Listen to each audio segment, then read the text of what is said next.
Hello, my name is Elizabeth Boatwright, and I will be discussing the leadership quality of listening.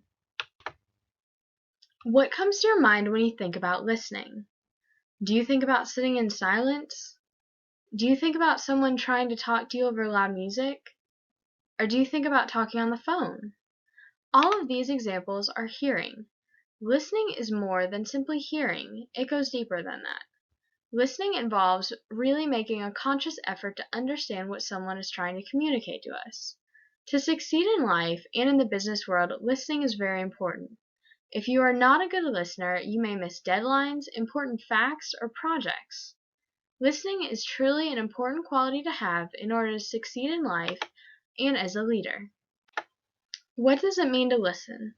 The dictionary defines listening as to pay attention to someone or something in order to hear what is being said. And gives another definition: to hear something with thoughtful attention and give consideration. I think Bryant McGillen explains it well when he puts it like this: one of the most sincere forms of respect is actually listening to what another has to say. Essentially, listening comes down to a conscious action to engage when you hear someone and put effort into understanding. What does Oprah Winfrey have to do with listening?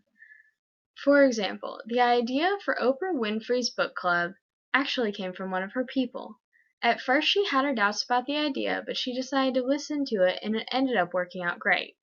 Another example of listening was at one point Oprah Winfrey was considering discontinuing her show, but first she decided to ask her staff their opinions.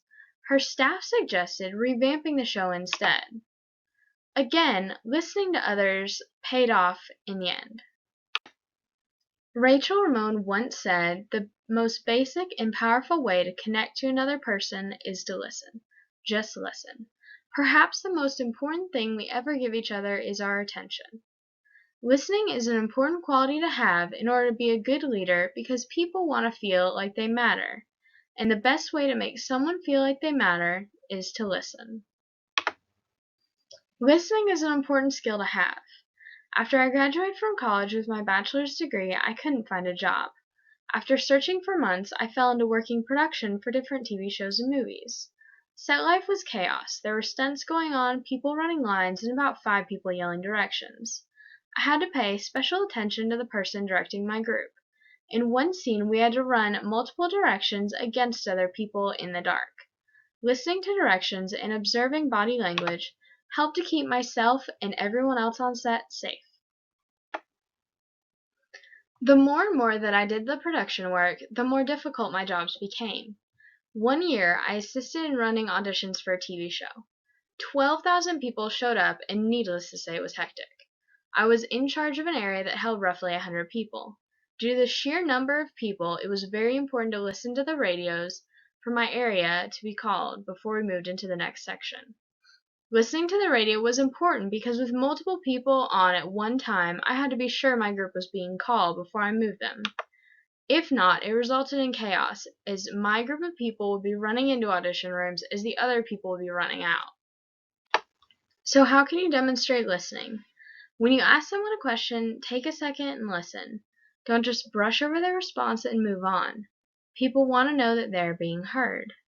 Secondly, put it in the back of your mind that it's a choice. That we hear people every day, but taking the time to listen is a choice. It's a choice to listen when you're bored and watching the clock at class. It's a choice to listen when your boss is talking and you're zoning out. Listening is a choice, but it's an important one. Let people know that you're listening. If someone tells you something, acknowledge that you are listening. Ask a follow-up question based on what they told you or reiterate what they said. Just a little something to let them know that you are listening. In conclusion, listening is more than just hearing people. It is giving thoughtful attention and consideration into what is being heard. Listening is a valuable skill to have both in your personal and professional life. Without good listening skills, you can miss assignments, deadlines, and information important to your job. Also, as a leader, your subordinates want to feel that their input and opinions are valued. Without good listening skills, your subordinates could feel as though they are not valued by you or the company. So what does listening mean to you now? Do you still see it as hearing, or do you see it as something more? Remember this quote from Bernard Brock: Most of the successful people I've known are the ones who do more listening than talking. Thank you.